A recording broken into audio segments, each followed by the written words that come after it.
सुबह का समय था।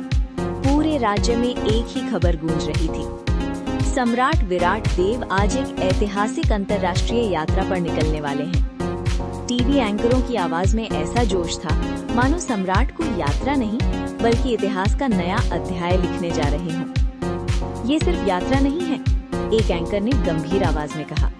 ये नेतृत्व, दूरदर्शिता और वैश्विक प्रभाव का प्रतीक है। राज्य के लोग भी उत्सुक थे। कारण भी खास था।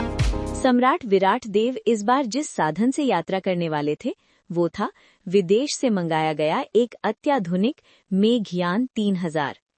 कहा जा रहा था कि उसमें इतनी तकनीक है कि आधा राज्य उसमें आराम से बस सकता है। कुछ लोग गर्व से कह रहे थे, दुनिया में ऐसा यान किसी के पास नहीं है।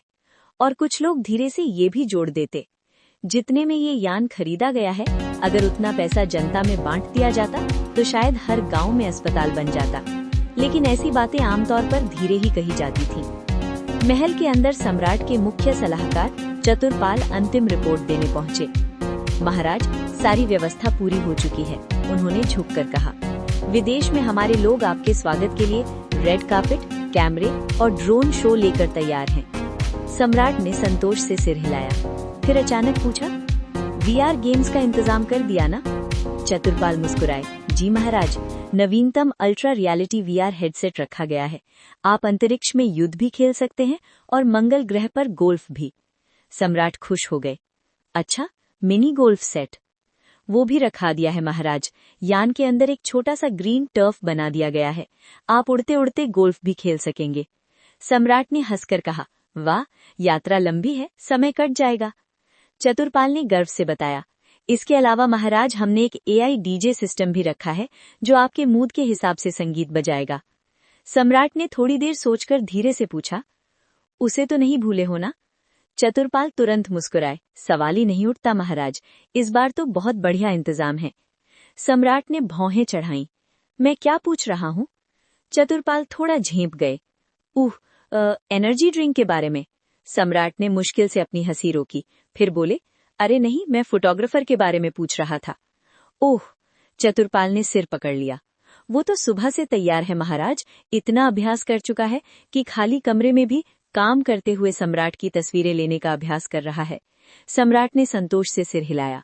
ऐतिहासिक प्रस्थान। कुछ ही देर बाद सम्राट विराट देव अपनी मेघयान 3000 में सवार हुए। राष्ट्र के नाम संदेश दिया। ये यात्रा आत्मनिर्भरता और वैश्विक नेतृत्व का प्रतीक है। और फिर यान बादलों में गायब हो गया। टीवी चैनलों पर संगीत बजने लगा। ऐतिहासिक क्षण, विश्व देख रहा है, नेतृत्व की नई ऊंचाई। अगले दिन पूरे राज्य में एक फोटो जारी हुई। फोटो में सम्राट यान के अंदर बैठे थे। टेबल पर ढेर सारी फाइलें फैली हुई थीं। कुछ कागज हवा में उड़ते हुए दिख रहे थे। सम्राट गंभीर चेहरे के साथ एक दस्तावेज पर साइन कर रहे थे। नीचे लिखा था, यात्रा के दौरान भी देश के लिए काम करते सम्राट। बस फिर क्या था? राज्य के सभी चैनलों पर एंकर एक साथ बोलने लगे। समय मैनेजमेंट का ऐसा उदाहरण दुनिया में कहीं नहीं। देखिए, यात्रा के दौरान भी आराम नहीं, केवल काम। लेकिन राजधानी के एक पुराने चाय स्टॉल पर दो लोग वो फोटो देख रहे थे। एक ने कहा, सम्राट सच में बहुत मेहनत करते हैं। दूसरे ने पूछा, कैसे? पहला आदमी हंस पड़ा। अरे अजय, कल ही तो खबर आई थी। वीआर गेम खेलते खेलते फोटोग्राफर ने कहा, महाराज 1 मिनट, फाइलें फैला दीजिए। दोनों कुछ देर चुप रहे। फिर चाय वाले ने टीवी की तरफ देखते हुए कहा, सही बात है, इतनी मेहनत तो फोटो में व्यस्त दिखने के लिए भी करनी पड़ती है। और उधर टीवी पर एंकर अब भी बोल रहे थे, सम्राट जैसा समर्पण दुनिया में दुर्लभ है।